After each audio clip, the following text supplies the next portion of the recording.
직접 프리킥 같은 경우는 정말 처리할 선수가 없어서 네네. 그러다 보니까 케인이 찰련이 케인도 잘 차는 선수는 아니고 네네. 그러니까 막 다이어가 자신감 있게 나와서 다이어가 차거든요. 근데 그런 이제 기대가 안 돼 진짜로. 그렇죠. 이런 네. 이제 상황이죠. 예. 네. 두 번째 주제. 이제 월드컵 최종 예선 A매치 기간 동안 잠시 잊고 있었던 게 있었죠. 그렇죠. 프리미어리그 4위 경쟁을 또 해야 됩니다. 네. 아, 뭐 A매치를 너무 이번에 이제 막 이 최종 예선 확정되고 네. 포트 막 생각하고 이러니까 되게 오래 쉰 것 같아요. 그런 느낌이 네, 있습니다. 그런 느낌 있죠. 예. 네, 근데 이제 바로 이제 그렇습니다. 이번 주에 다시 돌아오죠. 네. 자, 손흥민 선수가 이제 공인구 모델이 됐기 때문에 네. 또 토트넘에서도 또 주연 역할을 해야 되죠. 그렇죠. 4월 4일 월요일 12시 30분에 토트넘 같은 경우는 이제 4위 싸움을 하는 팀이고 그렇죠. 뉴캐슬 같은 경우는 또 강등권 경쟁을 해야 되는 팀이기 때문에 맞아요. 이 맞대결 굉장히 중요하잖아요, 사실. 토트넘은 5위, 네. 뉴캐슬은 지금 14위인데 토트넘 같은 경우는 이 아스날보다 네. 한 경기를 더 했죠. 더 했습니다. 근데 승점이 3점 적어요. 그렇습니다. 그런데 아스날과 토트넘의 북런던 더비가 남아있죠, 또. 남아있어요. 그러니까 토트넘 같은 경우는 네. 미끄러지지 않고 최대한 있다가 3점 차이를 유지하고 있다가 네. 북런던 더비에서 아스날을 잡아서 그렇죠. 어떻게든 승점을 좀 갖게 만들어야 되는 그럼요. 그런 상황이기 때문에 네.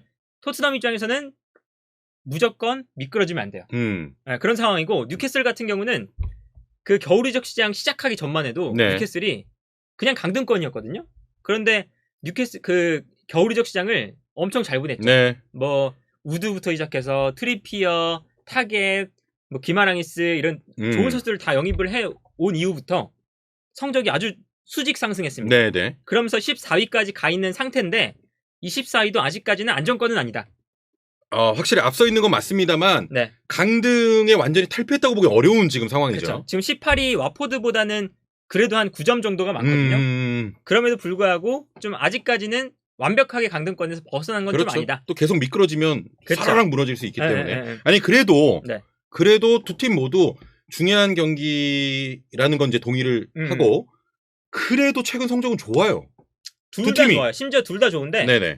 이 토트넘 같은 경우는 물론 중간중간에 미들즈브러나 그렇죠. 이렇게 컵 대회에서 네. 진 건 있지만 네. 리그만 놓고 보면 4승 1패. 4승 1패 좋아요. 그 맨유한테 최근 진 5경기. 맨유한테 진 경기만 빼면 네. 다 이겼습니다. 최근 5경기. 그리고 뉴캐슬은 3승 2패. 최근에 이제 첼시와 에버튼에게 발목을 잡혔는데 네네. 그 전에 이 첼시와 에버튼을 만나기 전에는 9경기에서 6승 3무. 그냥 9경기 동안 한 번도 안 졌고. 그렇죠. 그래서 좋아요. 이제 예, 뉴캐슬이 상황입니다. 그 겨울 이적 시장이 끝난 이후부터 이 팀이 진짜 달라졌구나. 라는 느낌이 느낌이 들면서 네. 지금 좋은 경기력을 보여주고 있죠. 일단 두 팀의 최근 흐름은 좋은 상태고. 네.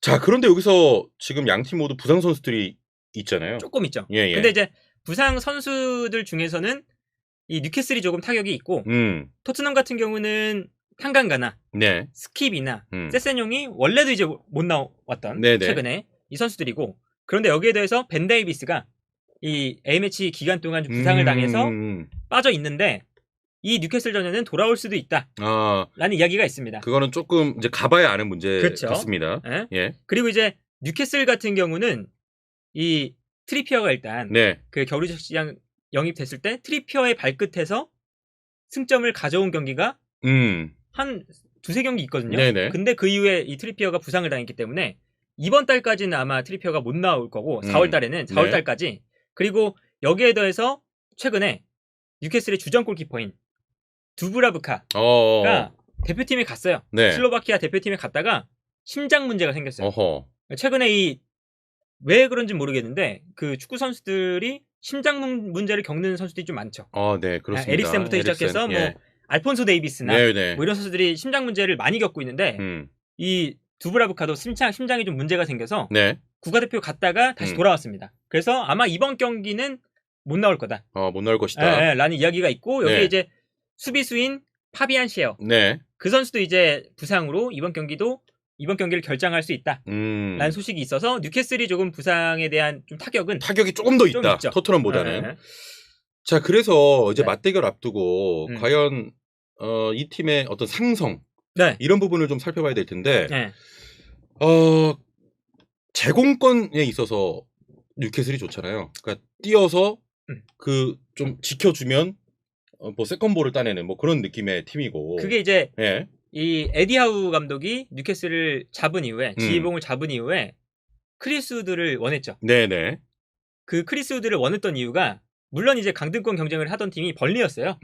그래서 벌리의 전력을 약화시키는 그런 것도 있지만 에디 하우 감독이 이 팀의 방향성을 정할 때 네. 크리스 우드의 그 포스트 플레이를 원했거든요. 그렇습니다. 그래서 크리스 우드를 영입한 이후에 트리피어와 맥타겟 이 좌우 풀백의 이 좌우 풀백을 또 영입했는데 이 좌우 풀백을 영입한 이유가 이 선수들이 킥력이 좋은 선수들이에요. 네네. 그래서 이 좌우 측면에서 크리스 우드에게 한 번의 패스 보내주고 크리스 우드가 떨어뜨려 줄 때 그 주변에 있는 생막시맹, 네네. 뭐 프레이저 이런 선수들이 과감하게 달려들면서 세컨볼을 차지하는 형태였고 그리고 이러한 전술 변화를 가져가는 와중에 네. 조엘링톤이 원래는 세컨드 스트라이커나 측면이나 조금 더 공격적인 포메이션에서 뛰는 선수예요. 근데 이 선수를 중앙 미드필더로 바꿨습니다.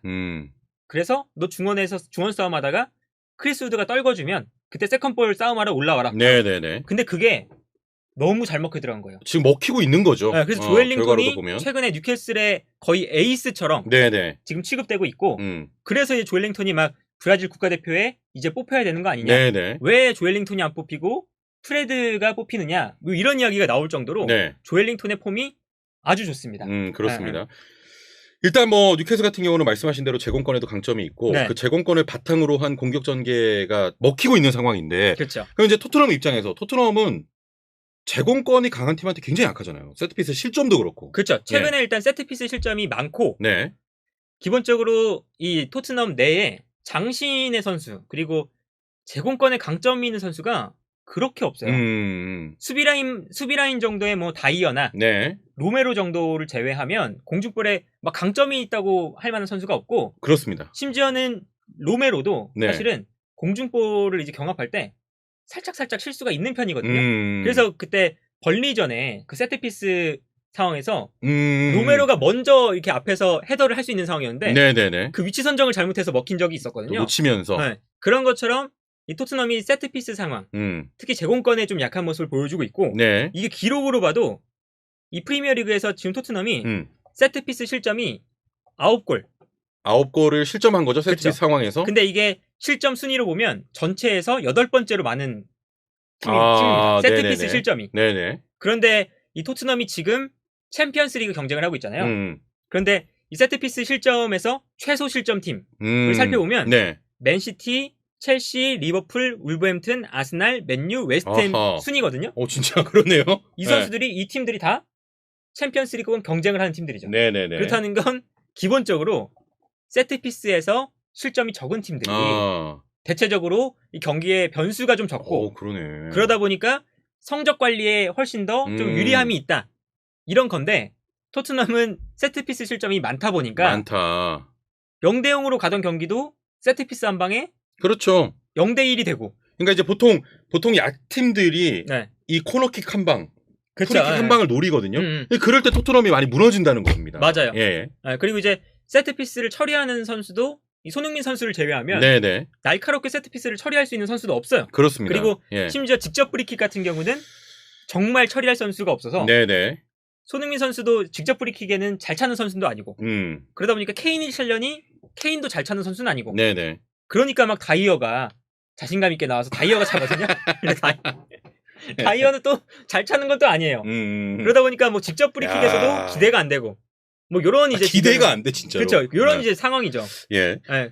그래서 이제 토트넘 같은 경우는 이 뉴캐슬을 만났을 때 뉴캐슬이 아무래도 뭐 크리스 우드나 네네. 이렇게 장신 선수들이 있거든요. 이 선수들의 세트피스를 또 조심해야 된다. 그렇습니다. 네. 예. 일단 토트넘 입장에서는 어떤 키 큰 네. 찍어 내리는 이런 부분을 조심해야 될 것 같고 반대로 토트넘이 이기기 위해서는 네. 뉴캐슬의 단점이라고 꼽을 수 있는 게 바로 좀 수비수들의 느린 발 같은 거 아니겠습니까? 일단 이 트리피어의 부상이 예. 뉴캐슬에게 공격적으로도 사실은 뭐 세트피스 상황에서의 트리피어의 킥력, 뭐 그리고 크로스 상황에서의 트리피어의 킥력 이런 점이 있어서 공격적인 부분에도 좀 손해지만 네네. 수비할 때도 좀 많이 손해예요. 왜냐하면 그럼요. 이 트리피어가 오기 전에는 네. 뉴캐슬의 약점이 또 오른쪽 측면에 있었거든요. 이 오른쪽 측면에 크래프트나 네. 스웨덴의 크리프트 그리고 스페인 출신의 만키오 이런 선수들이 있어요. 네네. 근데 이 선수들이 발도 좀 느리고 공격할 때 킥도 그렇게 좋지 않고 수비할 때 수비 위치 선정도 별로 좋지 않고 이래서 이 뉴캐슬 팬분들이 이제 언급을 하실 때 방출 1순위 포메이션이다. 포지션이다. 네네네. 그렇게 불렸던 게 이 오른쪽 라인이거든요. 아하. 그런데 트리피어가 이제 부상으로 빠진 이후부터 네네. 최근에 이제 크래프트나 만키오 두 선수가 번갈아 가면서 나오는데 이 뉴캐슬의 수비가 무너질 때마다 이 오른쪽 라인의 그 수비 실수, 네. 수비 위치 선정이 좀 불안함 이런 것들이 보여요. 그러면은 당연히 그 부분을 우리 손흥민 선수가 노려야겠죠. 그쵸. 그런 근데 약점들을. 그 위치가 딱 손흥민 선수가 뛰는 그 위치죠. 그렇습니다. 네, 토트넘의 왼쪽 라인. 네. 그리고 상대팀에는 오른쪽 라인. 요 라인에서 이 손흥민 선수가 크래프트나 만키오를 상대하기 때문에 충분히 스피드적인 면에서는 손흥민 선수가 우위에 있다. 그래서 예. 이 토트넘이 전체적으로 봤을 때도 이번 경기에서는 이 뉴캐슬의 약한 오른쪽 고리를 공략을 해야 되기 때문에 네. 손흥민 선수에게 좀 기회를 창출해주는 그러한 플레이들이 좀 많이 나오지 않겠느냐. 네네. 이렇게 좀 예상이 되더라고요. 그러면서 이제 득점포 가동도 한번 기대를 해보겠습니다. 그렇죠. 그쪽이 약점이기 때문에 네네. 뉴캐슬 같은 경우에는 저는 이번에 손흥민 선수가 골 좀 넣을 것 같은데요. 골 넣을 것 같다.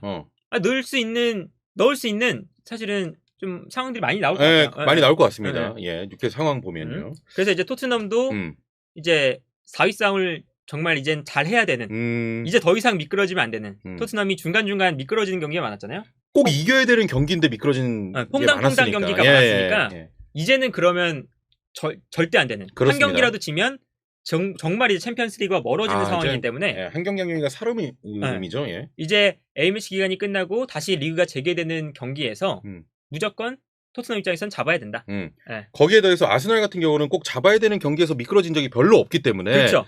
최대한 아스날과 이걸 붙여놔야 돼요. 그렇죠. 그 더비 하기 전까지 딱 붙여놔야 되기 때문에 이번 경기도 토트넘 입장에서 굉장히 중요한 경기 예상됩니다.